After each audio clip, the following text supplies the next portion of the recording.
Hey, welcome to GothCast. I'm Dr. Sanders, and today I'm doing another kind of weird Amazon video.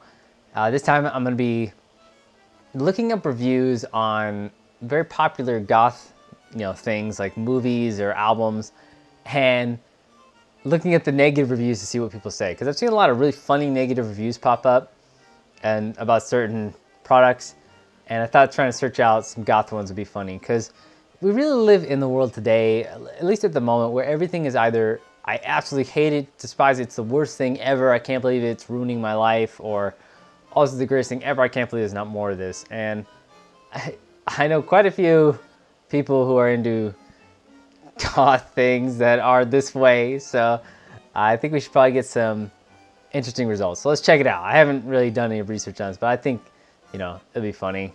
I don't know if I could find some people who are mad about something. So let's get into it. I think I'm going to start with the Sisters of Mercy because people are really mad about a lot of things with the Sisters of Mercy all the time. So I'm going to try and find the 1-star reviews because that means people are obviously extremely angry. What the hell? Andrew Eldridge is trying to stop me from accessing this page. Sorry, but the only thing this album does well is get on my nerves. The only saving grace is Rockin' a Hard Place, which gives us a glimpse of things to come on Floodland. Very simply, the whole album runs together in a liquid slur of wheezing noises. Hard to dance to and harder to listen to. Pass on this one and go straight to Floodland, the real masterpiece. I know a lot of girls who dance to First and Lost and Always. Dancing is important, yes. David Jones responded to this and he told the truth. All right, now we're on to Floodland. Let's see what we can get from Floodland.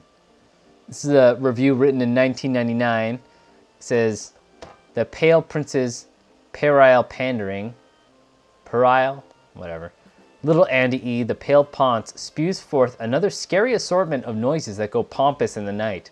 Only this corrosion comes close to any real emotion or even the kind of big dark rock grandeur that Bro's sister was evidently aiming for. Even as an old friend of the elegant Miss Morrison, I have to give this one a black fingernail polished thumbs down. I don't think he likes Andrew Eldridge. Isn't it crazy that was written in 1999? Think about how long Amazon's been around. Oh my gosh, this one's really long. Late 80s sellout goth cheese. I think that would be a 5-star review for most people. I bought my record and ran home. I put it on the turntable and listened to it all the way through. As soon as the final song on side 2 ended, I promptly took the record off of the turntable and flung it across the room, Frisbee style, and smashed it against the wall. It broke into pieces. Dramatic? Of course, I was a freaking goth. I really don't understand why this album is so highly rated. It's really cheesy. It's like every mid/late 80s goth cliche of what goth was supposed to be, perpetrated by one of the engineers of goth, no less. It's painfully obvious Andrew was shooting for mainstream success. I still refuse to lay any blame at the feet of Patricia Morrison, as I adore her, and I've heard she had little to do with the album. It was more of a prop. For me, this album were the death knell for goth. I am on The Cure. Let's look up some Cure stuff. 1 star, too long. This year I joined Suxi, and then I did a strange dance with a caterpillar before the cup fell off a cliff and drowned us. The whole movement of Amos Rose to Gloria. What the hell? It's so weird. He must be a Cure fan because that's, how do you know he was in Suxi? I think that's supposed to be Suxi. Suxi's band.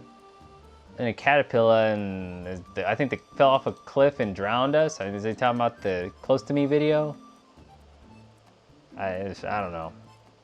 Alright, let's look up The Cure's Disintegration. Garbage, 2002 by The Peace Dog. D-O-double-G. Disintegration is right. The Cure were best when they did fun pop songs, like in the 1980s and early 90s. Wait, this album was released out of the 80s. Pop songs are what get played on the radio, and the radio is the only sure sign of what's good in music. Obviously, this album doesn't get played on the radio, except Love Song gets played on the radio quite a bit.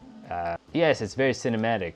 Cinematic with Smith's mopey vocals, which sounds so much better when he's in a good mood. And why wouldn't he be in a good mood? He makes millions of dollars! Simply put, this album is too long, too brooding, and too ambitious in scope for people in college only. Take care. An epic pity party. The Cure is a close second to U2 in the race for being the worst rock band in history. It's outstanding how horrible their music really is. Let's move on to some movies that Goth's like. Sweeney Todd. Okay, looks like a really recent review. February 21st, 2018. Not even close to the right item. I've never been so upset. I ordered a Sweeney Todd Blu-ray for my husband's birthday. And what do I get the day before? Vagina cream. What in the world is a man with no vagina supposed to do with that? Now I have to go through the trouble of returning an item I didn't ask for and have no gift. Wouldn't that be more of a complaint to Amazon? Not really. I mean, you didn't see the movie. Plus, by the way, that's kind of assuming a lot that, you know, he can't do anything with the cream. You know, what is a man with no vagina supposed to do with vagina cream? You know, you're assuming a lot of things about, you know, someone's creativity. So think about that, Andrea. Okay, what? This doesn't make any sense. 1 star, 1 star. A friend ordered this through me, so I can't rate it. But you did just rate it 1 star. By the way, I noticed this a while ago on Discogs for Christian Death. Now, you know how a lot of people get really... People are very passionate about the Roz Williams era and the Valor Cand era of Christian Death, and a lot of them just absolutely hate the Valor Cand era, no matter what. By the way, if you don't know what I'm talking about, here's a quick rundown. Christian Death was formed by Roz Williams. There was a whole bunch of lineup changes. He left the band inside 1985, and he went on to do a whole bunch of different types of music. And Valor Cand fronted a new version of Christian Death with him singing, but then later, Roz Williams made his own version of Christian Death, so it was 2 different Christian Deaths. But then, of course, due to Roz Williams' death, now there is only the Valor Cand version, and a lot of people have some strong opinions about that. And I think it's kind of interesting that some people, I can always tell, especially, you know, as years go by, I feel like more and more people are showing hate towards Christian Death with Valor Cand. You know, when on Discogs I noticed this, is the reviews were pretty bad for some of their albums. There's this guy on here that gives it, let's see, where's this guy? Yeah, there's this guy, Amber Glance, who goes on to a whole bunch of the Valor Cand albums. You know, even some which I think are actually okay. You know, like Scriptures, I think that's a pretty good album. And he gives it just multiple 1-star reviews to bring the rating down. It's funny how you get people that are so just passionately angry about these things. It's like, I'm gonna rate this multiple times 1 star. But that's what the internet's for, right? Is just to voice your anger towards everything nowadays, seems like it. But actually, it's not just on Scriptures. I'm pretty sure it's on a whole bunch of albums.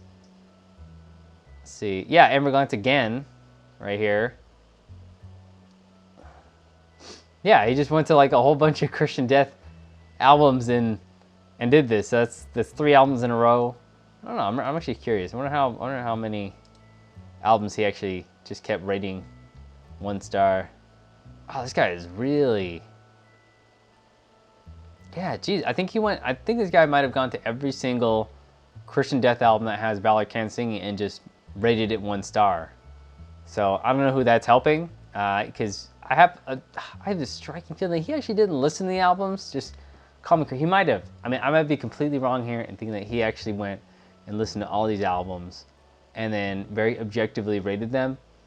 Or I think he just really just had something against the fact that they kept making music. I thought I would end this with some reviews of Shape of Water, because this is getting a lot of really funny reviews. Actually, let's see. Yeah, it has only a 3.5-star rating on Amazon right now. I think it's obvious because of the content, but it's so funny that a picture that won, you know, the Academy Awards Best Director and Best Picture, it only has a 3.5. Do not watch this film. Just don't. Chica gets freaky with the fish. They explained how this is accomplished, even though he's flat down there. She masturbates in a tub. The fish eats a cat. People are tortured. The fish is tortured. People are shot. Bucko rips his own dead fingers off. This thing is absolutely a crime against humanity and fish. Sounds like a 5-star review. Except for the kitty. I hated when the kitty died inside of the Shape of Water. That part gets a 1 star when the kitty dies. But the rest of the movie's 5-star, but the kitty, they should have cut that out. I don't like that the kitty died.